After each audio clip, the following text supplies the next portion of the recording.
Chapter 4 करेंगे, बाकी जुड़ते रहेंगे स्टूडेंट्स, जिसमें लॉज ऑफ मोशन है।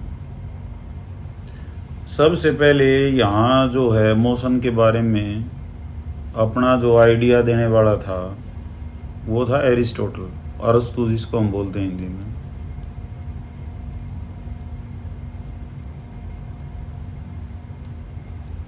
फिर गैलीलियो था और उसके बाद न्यूटन हुआ।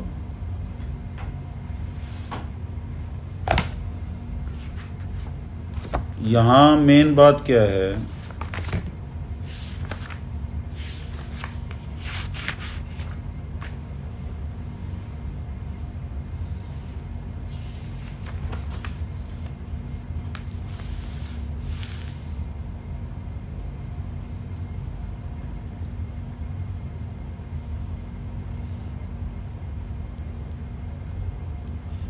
और तीसरा कौन था, न्यूटन। एरिस्टोटल ने क्या कहा शुरू में, बहुत ही मतलब बीसी के अंदर, कितने बीसी के अंदर, 322 बीसी। अभी हमने इक्वेशन ऑफ मोशन पढ़ी है, uniform motion, non uniform motion पढ़ा है, और अब इस मोशन के बारे में किस कारण मोशन हो रही थी उस बारे में जो है स्टडी किया गया। तो सबसे पहले एरिस्टोटल था, इसने क्या कहा, an external force.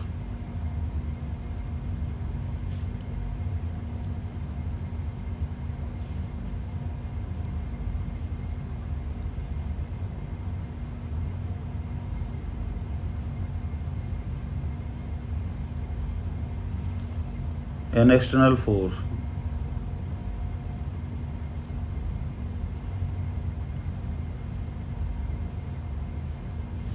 is required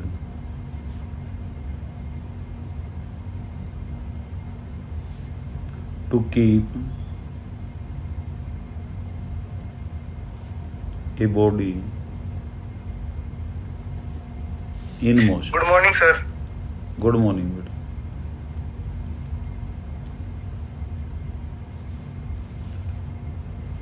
ये एक्सप्लेन तो कर नहीं पाया, लेकिन एरिस्टोटल ने क्या कहा कि भैया an external force is required, एक कोई बॉडी है वो मोशन में है, तो ये कहता है बाहर से कोई ना कोई चीज चाहिए इसको, जो ये उसको मोशन में मेंटेन कर रहा है, और वो क्या होता है, फोर्स बताया इसने। लेकिन ये ज्यादा एक्सप्लेन नहीं कर पाया उसके बारे में। फिर गैलीलियो ने भी जो है एक लॉ सजेस्ट किया जिसको हम लॉ ऑफ इनर्शिया बोलते हैं, और उसको फिर वो फर्स्ट लॉ ऑफ न्यूटन्स का फर्स्ट लॉ बना जाके ने। तो गैलीलियो ने क्या कहा,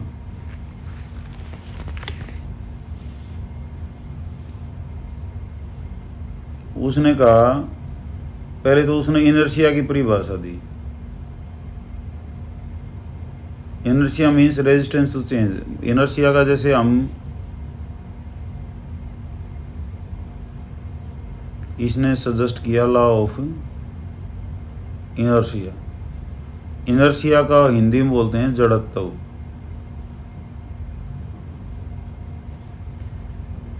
इनर्शिया का मतलब क्या होता है वो समझना चाहिए हमने।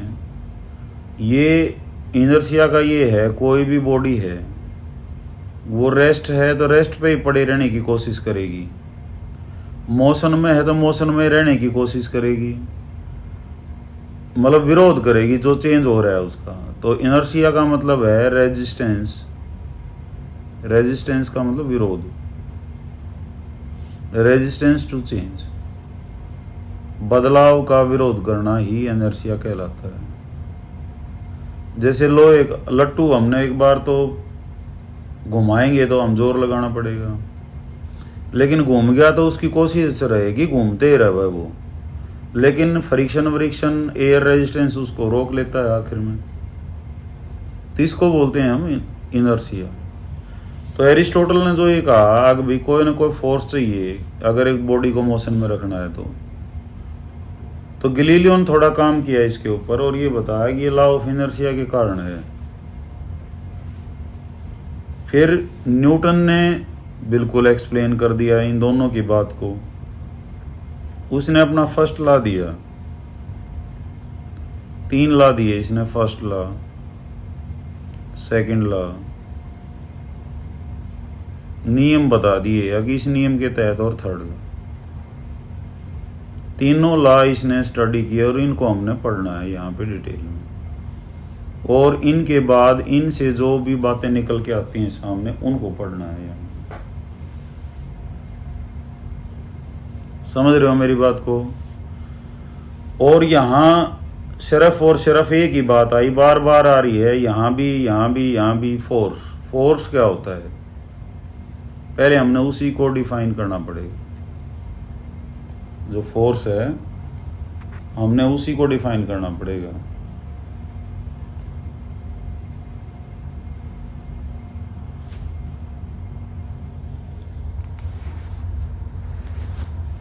तो फोर्स की डेफिनेशन क्या है? Force is a something, a force is something. NCERT को बड़ा अच्छी तरह से पढ़ना आपने। That causes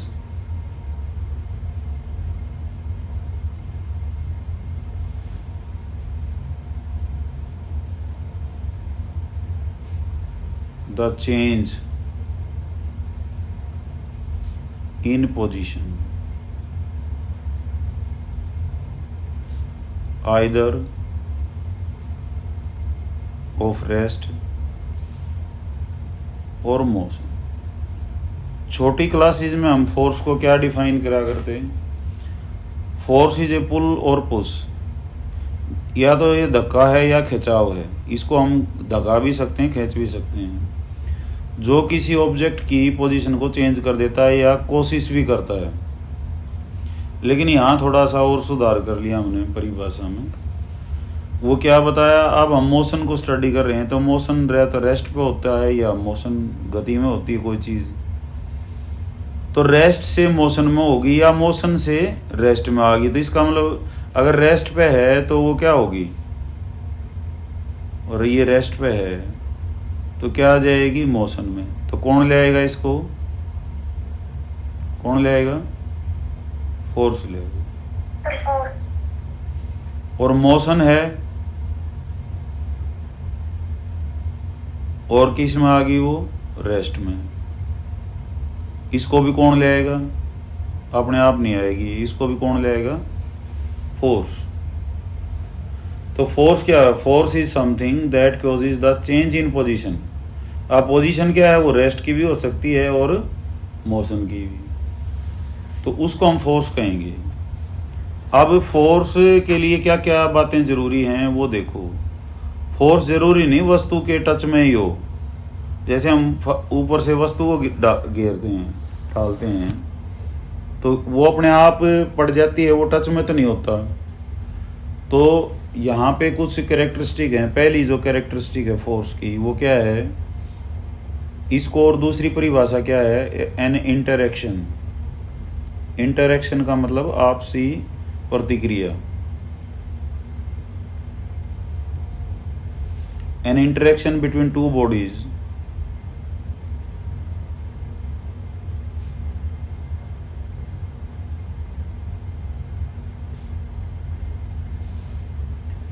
is also referred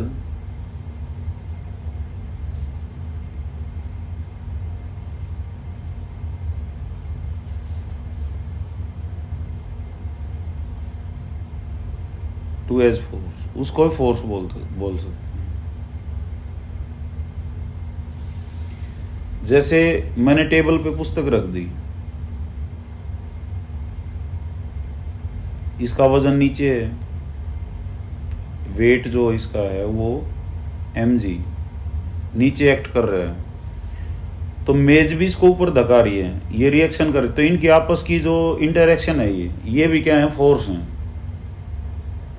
इसने ये कहा। दूसरी बात इसके बारे में और क्या कही? Two bodies exert force on each other.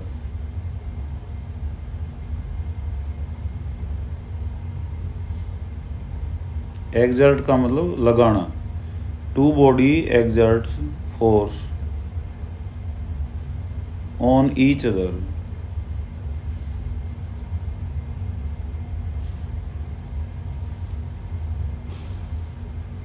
even if they are not physical, even if they are not physically in contact। जरूरी नहीं उनका फिजिकली कांटेक्ट हो,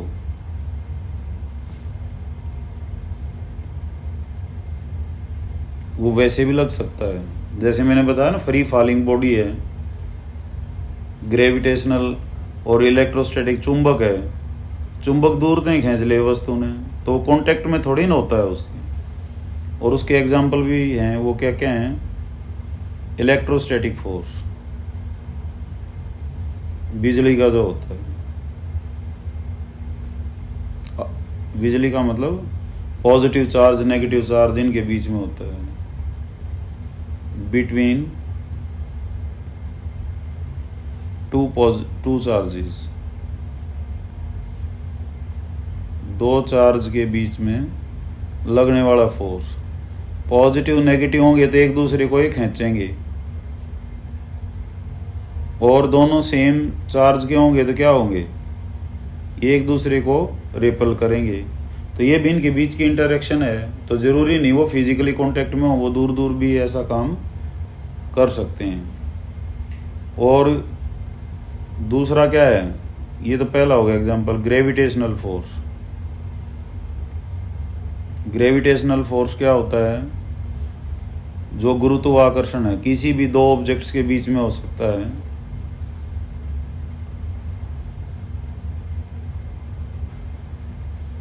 बिटवीन टू बॉडीज।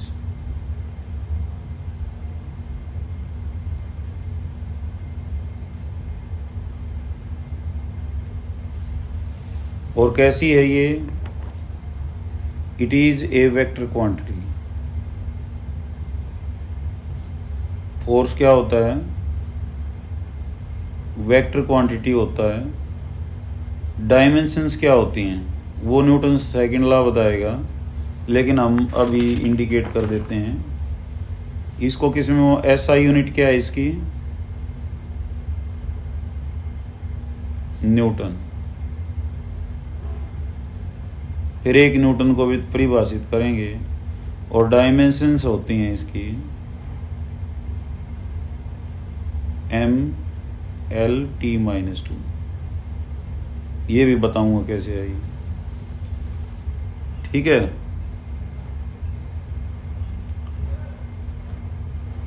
उसके बाद ये फोर्स कई तरह के होते हैं, उनको हम बताएंगे। और यहाँ वेक्टर क्वांटिटी कैसे आया मैं यही बता देता हूँ। न्यूटन्स जो सेकंड लॉ है उसको मैं पहले ही बताना चाहूँगा। Newton second law of motion क्या कहता है,